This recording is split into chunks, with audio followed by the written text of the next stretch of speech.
Good morning, afternoon or evening, wherever you are. I'm Paul Clark and welcome to my studio. Today we're going to paint this little waterfall step by step. All we need now is some good reference. That'll do. Come and join me.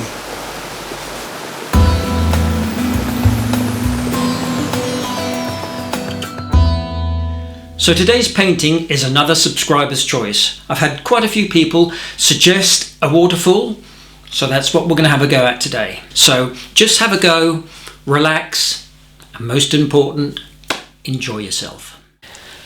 I'm just going to quickly run through the materials I'm using today. My paper is some Cotman cold press, but any decent watercolour paper will do. 2 brushes, a number 12 round and a number 3 rigger. My paints today in my beautifully clean palette are my normal 3 primaries, COBALT blue, alizarin crimson and cadmium yellow. I'm also going to be using some yellow ochre, some Payne's grey, cerulean blue and some burnt umber. Okay, away we go, straight in with a nice wet cerulean blue here in the sky and then some COBALT blue for the top of the waterfall. Keep the strokes moving nice and quickly and you'll pick up some of this nice dry brush effect.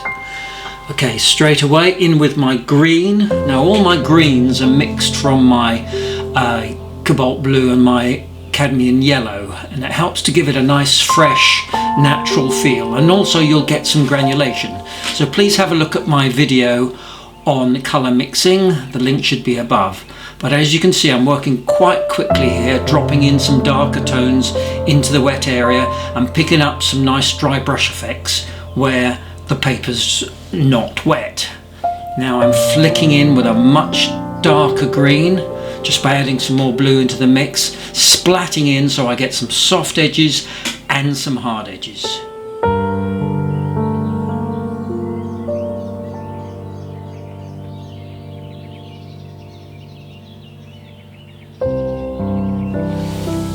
Okay, so I'm adding some COBALT blue into my green here just to make the greens a little bit more interesting. You know, you don't want the same shade of green all the time, so adding some blues or some reds even just help to give a little bit of life. Now a little bit of spray here just to keep the colours moving and keep the watercolour moving, and a little bit of shadow under here. Now I'm lifting out with my brush here to get some highlights, and now I'm in with the brown, so a little bit of sandy yellow ochre colour here in for the rocks, and over on this side just try and keep the strokes moving quite quickly. I'm holding my brush at the end as well, which helps to give me a lot of movement with my paintbrush. Now this is some Payne's grey I'm adding into my yellow ochre just to give a shadow side. A little more yellow ochre here in the distant rocks.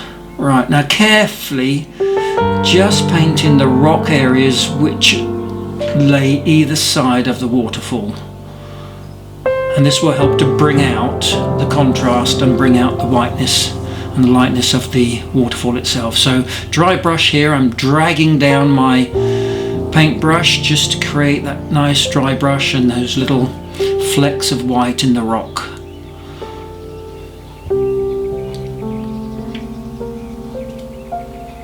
Little bit of darker tone in here with my Payne's grey, again looking for contrast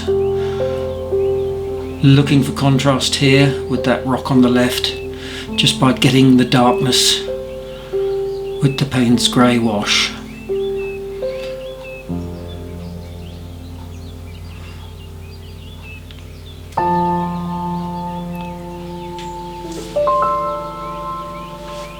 Now for the water, we're going to obviously try and reflect the colour of the trees above, so I'm using a green, just keeping the strokes moving quickly in a horizontal way, dropping in some darker bluey tones in here to reflect again the foliage above. Now I'm lifting out here with a paintbrush, a damp paintbrush, my number 12, I'm lifting out just to give that little bit of shine and reflection in the water. A little bit of darker colour here as we come to get the reflection of the area where the waterfall is and the darker rocks. So this is why this wash is darker to match the rocks above. Moving quickly again, picking up some nice dry brush on the edges.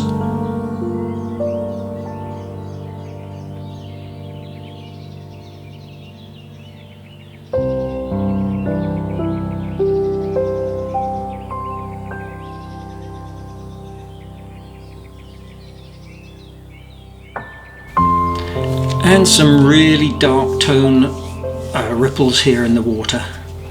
Again, nice quick fluid strokes. Okay, so let that totally dry. Then I'm dropping in a few little darker blue tones with my cobalt blue into the top of the waterfall. And a little bit of detail here for the foam where the water's breaking at the bottom.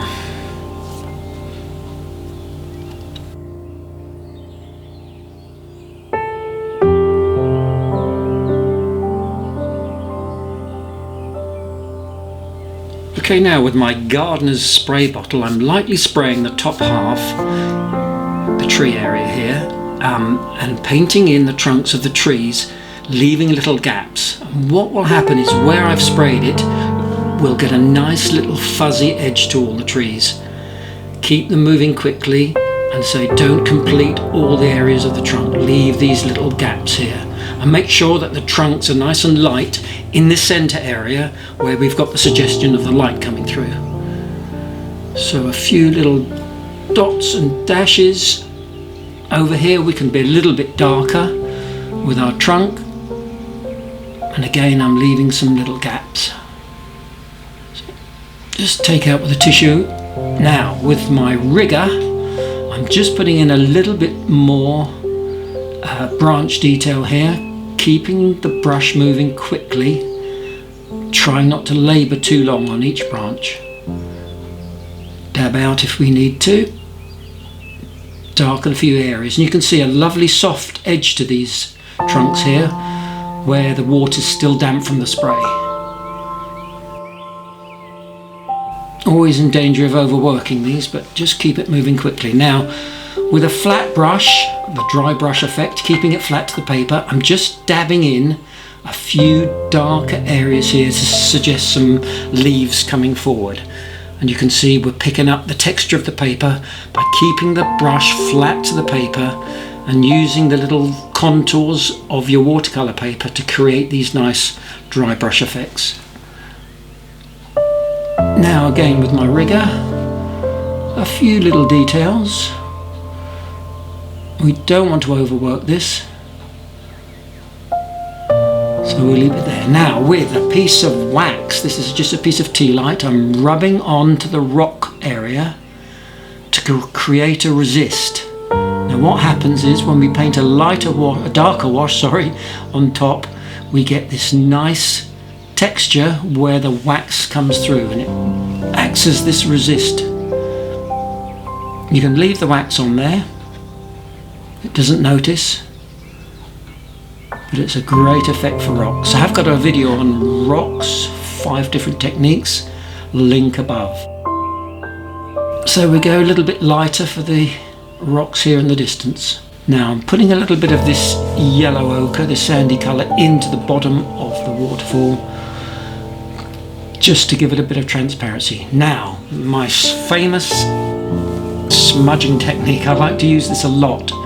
It just softens some of the areas. It's just a piece of ordinary kitchen roll. And you can just blend out and soften some of these hard edges. It's a great technique. You can also pick up the texture of the paper using this. In the water area here, I'm just dragging out with my tissue.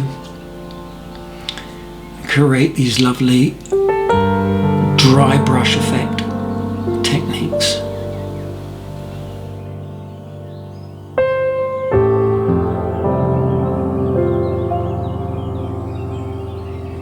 Can even do it here with the water where it hits the bottom here, a nice suggestion of some splash and spray just by rubbing away with the tissue.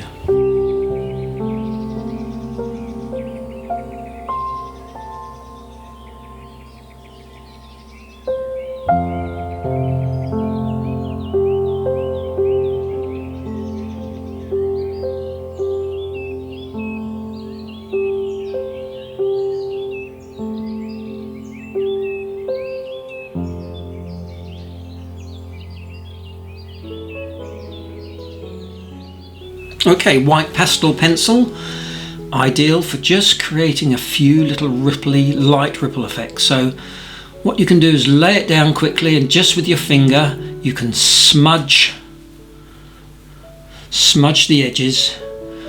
It creates a nice broken line effect. And now, of course, the famous scalpel, perfect for just giving these little bright highlights, especially with moving water. So I'm just scratching away. Be very careful though, I did cut my finger doing this one, so I don't want anyone suing me for slicing off the top of their finger. So just scratch away. Any decent quality watercolour paper will take quite a battering, so you can be quite bold with it. And you can see you get these lovely little splashy effects.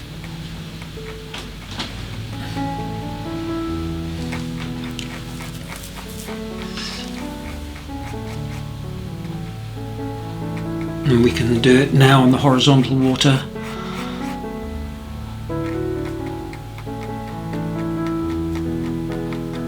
Here we go. Just the suggestion of a few little sparkles, especially directly under the area where the sun's bursting through. We can just scratch away and get these lovely glistening highlights.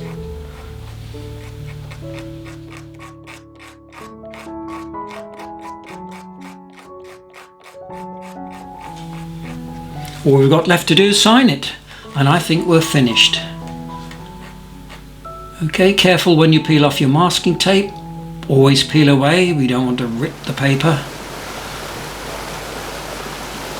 And I think we're done. Well, I really hope you enjoyed that as much as I did.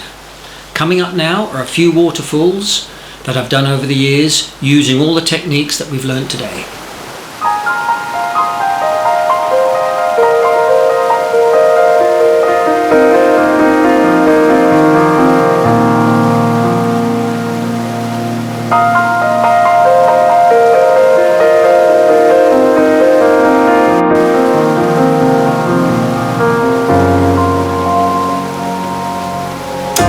Well, there we have it. Please don't forget to like, subscribe, leave a comment below, and I'll look forward to seeing you all again soon.